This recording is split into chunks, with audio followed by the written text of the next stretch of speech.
So Chris is a dear friend and colleague of mine. And I think really to introduce Chris, I would introduce someone that's been at the top of his game in coaching for a long time now. Sorry to say that, Chris, but been an executive coach and a team coach for well over 20 years. And have also been training coaches for a long time as well. So Chris is currently a partner at the Centre for Teams. And prior to that, Chris and I worked together as partners at the Performance Coach. And prior to that, Chris, I think you were the operations director at the School of Coaching alongside Miles Downey. And Chris will also be talking, he'll be leading one of our events at our alumni and gathering event that's taking place on the 16th of July. And Chris will be talking there about becoming a team coach. So Chris, is there anything you would like to say to the group before we sort of set the context up? Damion, thank you. I'm still flushing with embarrassment and my own occasional imposter syndrome. Thank you for a very warm introduction. It's lovely to be joining you. It's lovely just to be with Damion and to be able to have an opportunity to talk about teams and team leadership. So thank you all for joining, and hopefully we can impart a few ideas that may be useful. Thank you. And just to share with the group, this session came up as a result of quite a number of conversations we were having with participants on our courses, but also in supervision around experiences of coaches supporting leaders around the topic of building effective teams. So when this topic came up, I mean, Chris, you were the first person I thought of in terms of holding a conversation because of your experience as a one-to-one and team coach.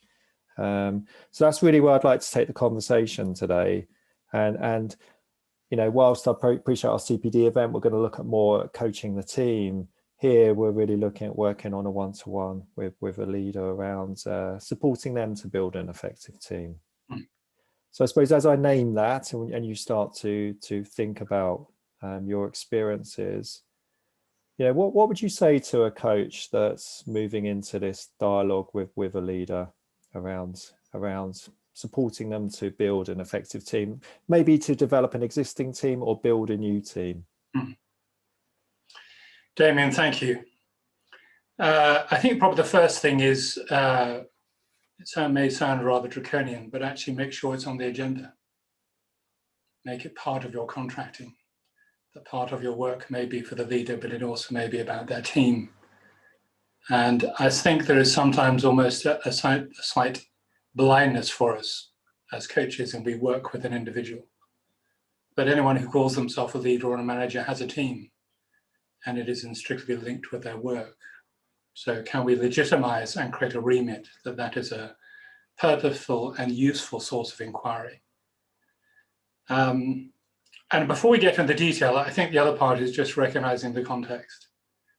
And the context will be familiar with all of us. But 15 months after COVID, I think there's a recognition everyone has had a different experience. But it has required individuals and teams and groups and communities and systems to change. And that change has created stress at various levels. And that stress, I think, often comes out in different levels of anxiety or concern or fear. And another aspect of lockdown has been compliance. We've all had to be compliant. And after a while, compliance can also lead to frustration and to rebellion. And so that can also go on with teams. And very pertinent today, I'm working with a team leader in about an hour's time.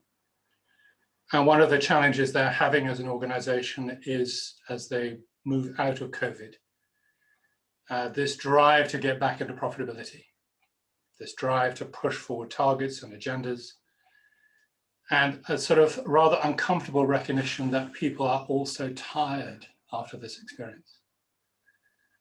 And how do you re-energize their sense of vision and belief, their mojo? How do you bring that back? So I think being a team leader at the moment is quite a tough space, actually, and how they hold this place of both the immediate, which may be about the immediate tasks and results, but also this wider, more systemic sense of where people are, how people are, and how they find some joy actually coming back into hopefully a different and better workspace. Is that okay as a setting? Because I know we've had experience of that. Yeah. That's similar for you. Yeah, no, I really hear that, Chris. And I suppose it's reflecting back, the piece around explicitly contracting with the leader around the team, and, of course, as coaches, we can bring in conversations to try and pull in, I suppose, objectives from the system around the purpose of the coaching. But I think as the coach, we can, as you're saying, really invite that from the leader as well. But then also that recognition of everything that the leader is holding at the moment.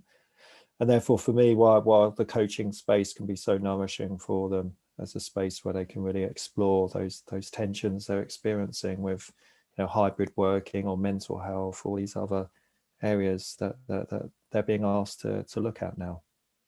No, completely. And I think a part of that, which I'm sure many who are listening have experienced for themselves, is leaders come in all shapes and sizes, but many have a great sense of service, great sense of care for the people they work for.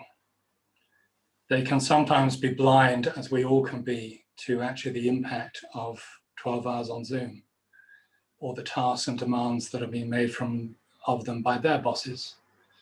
But there is a space, the word compassionate leadership is something we've talked about in the past. It's a frame, particularly within the health service at the moment.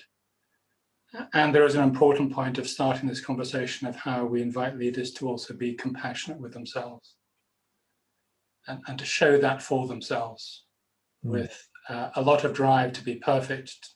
The heroic style is still alive and kicking. How do they hold a bit of compassion for them? And treat this idea of how they support their team a little bit as an ongoing experiment, an ongoing place of discovery, rather than a new cudgel with which to beat themselves with when they haven't quite done what they think they should have done. And Chris, can I just ask you to say a bit around, because I know when we've spoken, in the past, whether that's over coffee in a workshop or when we've caught up, just say a bit about some of your reflections with leaders about helping them understand whether they like leading, whether they like being part of a team. I think that'd be helpful to hear some of that. Well, I think there's a sort of ownership of a great question. Do you like your team? Do you like being part of a team? Do you gravitate towards that actually in your normal life? Do you like groups? Do you like being with people? And there are lots of fabulous leaders who are actually natural introverts. And actually having a chance to explore with them a little bit about where their natural style comes through in actually what they express with their team. There was a nice story of actually in supervision of a leader who came. Well, the client case was about a leader who had shown his passion and anger and frustration during a team meeting. I think this was actually a colleague of ours, actually. And he'd got very worried about showing this. It was he was very insular and got very concerned that he had lost face and lost dignity and couldn't show his face in front of the team again. And in fact, when he asked for feedback on the team, which the coach invited him to do, the team said actually it was a bit of a shock and a surprise, but we welcomed it. We enjoyed seeing your passion. So I think having the chance to explore with the leader you're working with actually what's their own relationship to teams, and just being curious about what they're expressing and what they may not be expressing. Actually, most of the research tells us that somewhere between 60 and 80% of the culture of the team is determined by the leader. And what sort of culture is that leader setting? What are we allowed to talk about in our team meetings? What are we not allowed to talk about? What doesn't get expressed? What is expressed? What is explored? What is ignored? What's the quality of the conversation we have in this team environment? And what's the quality of the conversation the leader is having with the team? Does that begin to answer the question? Yeah, definitely. And again, there's more I'd like to sort of explore here, but just thinking about when you are working with a leader And you're not necessarily working with the team, Chris, but they are sort of talking to you about developing an effective team. Let's just take an example. It's an existing team that the leader has. If there was sort of a useful frame that you use that would be helpful to share to the coaches that are listening, what are some of the areas that you would start to work with the leader around? I hear the bit around the self piece, leading self, and then before they're leading others, which you've just spoken about. But what about an actual sort of framework or model that comes to mind for you? Without becoming a sales process, it's probably the one my friend David has helped produce and create, which I had a hand in. I think the broad advice is, I think if you're working with as a coach, even if you're not a team coach, and we all know it, good to do a little bit of research of understanding how teams work, because I think it will inform the quality of your questions and your inquiry as a stimulus for their thought and dialogue and debate. I think within that, there are probably two broad areas that I think are probably important for you to be able to invite a level of inquiry about. One is task and one is process. If we start with task, a question actually that I would invite you to ask is actually, firstly, if your team leader, is what your stakeholders want from you. And I think it's very easy to forget in the hurly-burly of day-to-day work, but what actually do our stakeholders want from us, internal and external, whether they're customers or patients or providers, or actually our internal teams. What does my boss want from me? What does his boss want from me? What do the other teams that I have to interwork with, what do they want from me? Because ultimately, my belief is a team, its raison d'etre, the reason for its existence, is ultimately determined by what stakeholders want from it. And aligning those needs around something which is compelling. Within that, there are always going to be a little bit of sacrifices, because that old adage, you can't keep everyone happy all the time. But what actually have we decided? Those are the people we need to serve. And from that, being really clear, which again, I constantly meet leaders are not always clear on, is what is the purpose of this team? What are we here to do? Which is actually a little bit different from what every other team is there to do. But what are we here to do? Which is also equally what are we not here to do? That would be my starting point. Does that sort of make sense? Yeah, and I'm imagining there's probably conversations with Chris about the leader's own purpose and how that aligns with the team purpose as well. Your finger absolutely on the pulse as always, Damion, because I think there is that alignment. And that gets into another conversation about values and beliefs and where we hold that in what we do. I think the other part of it is having got that clarity of what stakeholders and support of your coach, you think about actually what the purpose is. The next two pieces are about results and action. So the next piece is actually what results do we need to achieve in order to fulfill our purpose and serve our stakeholders, and helping people be very clear of that. One of the great sort of lot of research in terms of anxiety and stress within teams is often because the team members aren't really clear of what we're here to do, what will be rewarded, what will not be rewarded. So how clear is the leader really communicating to the team the results that need to be achieved? And coupled within that, therefore, the actions that need to take place for those results to happen. And those include define goals that actually allow clear outputs to happen, the roles we need to take on, how we stay accountable, how we use diversity in the team and difference in the team, how we actually leverage that competitive advantage, and helping the team leader begin to think through those four areas around task. What stakeholders want, our purpose, the results we need to achieve, and the actions that need to take place. I think can begin to create a little map for the team leader of, okay, as I've got a chance with my coach to sit down and just think that through, beginning to sort of raise up for me, what's my roadmap? What's my sort of direction of travel going forward? Thank you, Chris. Just the group, as you're listening, if there are any reflections or questions that are arising for you as you're listening to this conversation, please do add them to the chat panel. Just want to invite you again if there are things you'd like to pose to Chris. So that's the task, and I think that's a really helpful frame. You also said about process, Chris. So can you say a bit more about that? Well, when I sort of, in working with teams as we've worked together, what's interesting actually is some of that's what I've just described is often actually not clear. But it's not the reason people ring us up. They usually ring us up because it's about process, and the key part around process is dynamic. Because the quality of the actions that actually the team undertake will always be influenced, if not predetermined, by the quality of the dynamic within the team.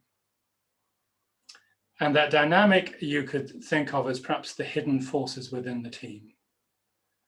I like you, I don't like them. You're stepping on my toes, I want to get on, you're not worried. It's all that hidden piece. It's all that emotive stuff that we all know about how do you build real trust within a team. A level of trust where actually people can be much more open in their conversation and talk about the untalkable, which is not just good in its own right, it's a fundamental in reducing risk. Because if you know something that I don't, but don't feel happy to say that here, that can lead all of us into trouble. But actually, for many people in a team, they don't always feel they have a voice. They don't know from there they're allowed to say that here. We can blindly sit around the chair or on the Zoom call and nod and go, yes, and get into task. But actually, it's the quality of the dynamic. And that's usually the reason why people ring us up. I think the other part around dynamic is fundamentally about leadership. And that goes back to our earlier conversation of how is the leader leading?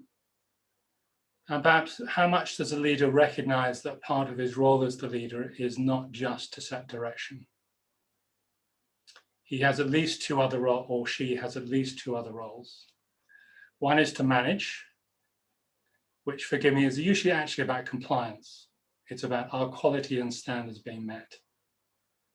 But it's also to coach. How much is that leader spending time with his team or her team?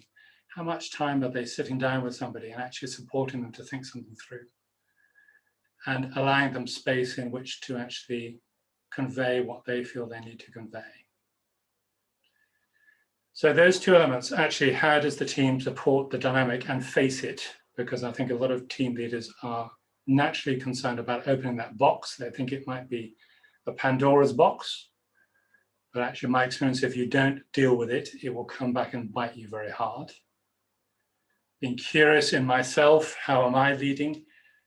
How much am I coaching, managing, leading well? And how much I'm actually supporting others to lead well? To let go of the fact I don't need to lead everything. Can I help the team lead at their own pieces of work? And the final bit of that is how do I support the team leader to think about creating a bit of a rhythm around their learning? That actually they recognize that it's important for the team to regularly pause and stop. And just as it's important to create an operational rhythm where we check on results and finance and year end and everything else, it's also important to stop and reconnect as a team. And to be able to actually unpick some of that dynamic that allows us to actually learn and to pause and think, actually, what have we learned the last 3 months? How much are we enjoying it here? What would make it more enjoyable? How much does everybody feel they have a voice here? If people did that more, I would be delightfully out of a job. And part of me would be delighted to do that. Does that give, from what you heard, Damion, does that give a sort of frame, a useful frame? I believe so, Chris. I believe so. Just listening to you and that whole sort of that final piece you spoke about in terms of, you know, their role as leader, manager, and coach. I'm just looking at one of the reflections that have come through from Tom as he's been listening, just talking about compassionate leadership, because I'm making an assumption that you would often talk about the skills that we bring as coaches. You know, if the leader, for instance, they're sort of generative listening, you know, bring more of that into their practice, you know, they will be role modeling or demonstrating compassionate leadership. So wonder if you want to say anything more about that, because Tom's just said, you know, any other reflections, especially about the leaders showing themselves compassion? I would invite, I think probably what pops me is about permission. So what's required of you to actually give yourself some permission to be compassionate to yourself? I personally find it very hard. I think we all do sometimes, but actually what allows that? And I do think there's something about role modeling that quality of listening. And I also think there's sometimes a need for a bit of ruthless compassion, which is sometimes some very open feedback or some clear hypothesis. And actually trying to get underneath if there's a style that is potentially, and the premise is here, if I'm not very compassionate to myself, I'm unlikely to find it always easy to be completely compassionate to others, because there is a duality there of what gets in the way and what would enable me to do so. So I was trying to unpick that a little bit. And I think there's a piece in terms of we all can bring in a certain vision or visualization in terms of how do you want your team to describe you? How would you like them to be talking about you? Actually, what do you think they say now? And actually, teams don't need to always like each other. It's not always about that. But they do need to feel that there is mutual respect. They do need to feel there's a bit of trust. They do need to feel we're working together towards something that's important.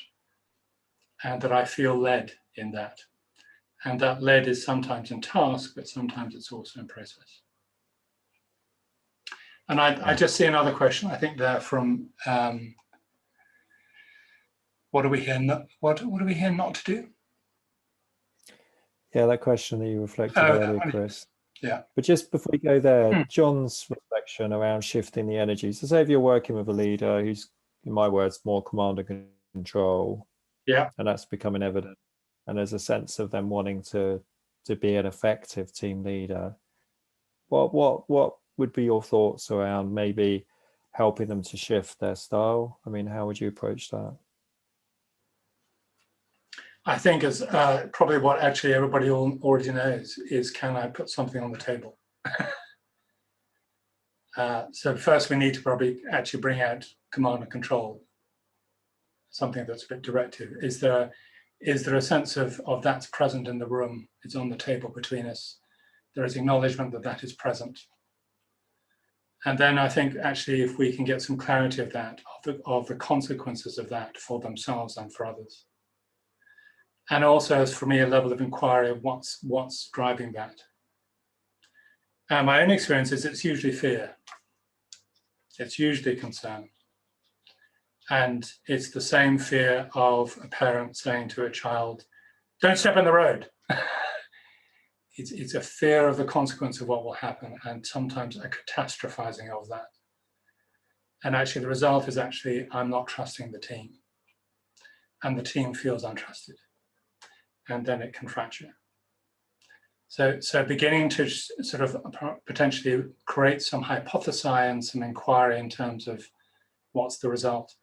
And maybe what's just the small things that I could do, because a natural answer is often, well, actually, I don't have a competent enough team to give them responsibility. They're not good enough. And the answer often is, can I present, well, actually, if they never have any responsibility, you'll never really know. And you will probably have a heart attack. So what are the small things where actually someone could just experiment a little bit with, what's something they could run where they could just give somebody a chance and then extract the learning from it, give them time to actually grow and develop in themselves. That would be my first thought. Your own, Damion? Thanks, Chris. Yeah, I mean, I'd agree. I think I would be asking questions around what are the critical moments, in their interactions with the team where the commanding or hierarchical style is serving, where it's not serving, and where the critical moments they could make a shift, perhaps feels less risky initially. Yeah. And we'll work with that. So again, I'm conscious of time. We've got a few minutes left, Chris, and I know we could speak for a lot longer about teams. But just because you're here, and I appreciate on the CPD event, you're going to be running a session on becoming a team coach. But I imagine for a lot of coaches now, because there's such a focus on team coaching in this industry, if there was one piece of advice that you'd be giving them, I know you've already shared with them, get some knowledge around teams, but what else would you say in terms of anyone that's looking at making a transition into group and teamwork? I think the two things is actually, firstly, actually decide whether you like groups. So be really honest with yourself. Do I like standing up in front of a group? Do I like talking to a group? Am I happy with that role which you need to be able to play with, of being the center stage? Because there is a difference from being up at the front. And at some level, even if you're not trying to lead the team, which you're not, being the team coach, being that facilitator of a process, you are up at the front. So are you happy with that? Does that feel good with you? And the second piece, I think, is I would advise to practice facilitation, because a bedrock for me of good team coaching is good facilitation. Can you facilitate process well? Can you actually handle a group? Can you help them move something through? Because I think there's a tendency for all team coaches, we really want to get into the meaty stuff. We really want to get into a deep dive. But actually, often for teams to feel they can trust you and each other enough to do that, they need to have been held within a container that actually is just good process. So can I learn to facilitate that process well?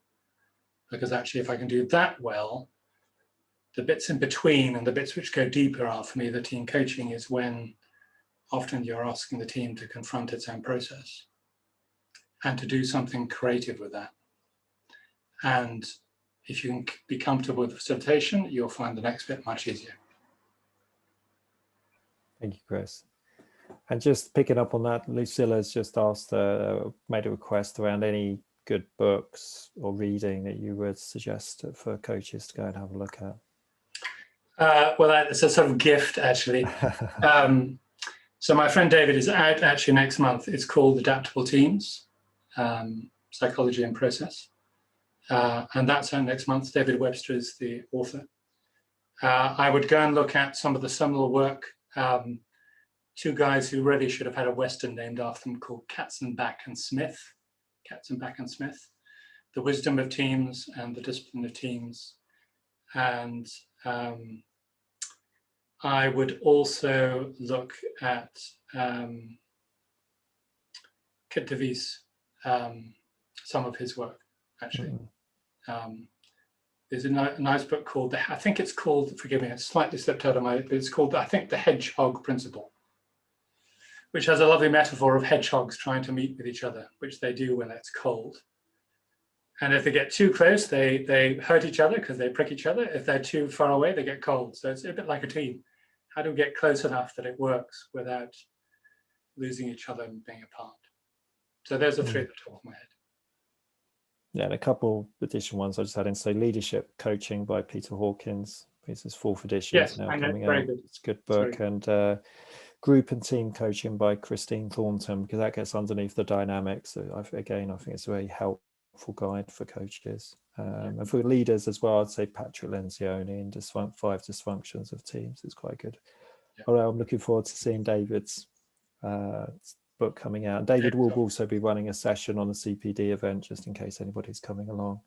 So we're at time, Chris. Really, thank you for giving this time and sharing some thoughts, an introductory session from today. Just any closing comment you'd like to make just before I start to bring the session to a close, Chris? I probably offer the same as we do for others. So be compassionate with yourself. We're all learning. And my learning gets ever steeper. Often a source of joy, occasionally a source of indigestion. So keep being compassionate with yourself in the same way you're compassionate with your clients. Thank you, Chris. And just very briefly, just to say our next webinar is taking place next Monday at 2:00 UK time. I'll be talking to Simon Jones, who's a coach from Elite Sport, and he's going to be reflecting on his experiences as an elite sports coach and then moving into business coaching. So I really hope you can make the time for that session as well. Thanks for joining. Really appreciate you being here. And thanks again, Chris. Thank you, my friend. Lovely seeing you. Lovely being with you. Thank you all for listening.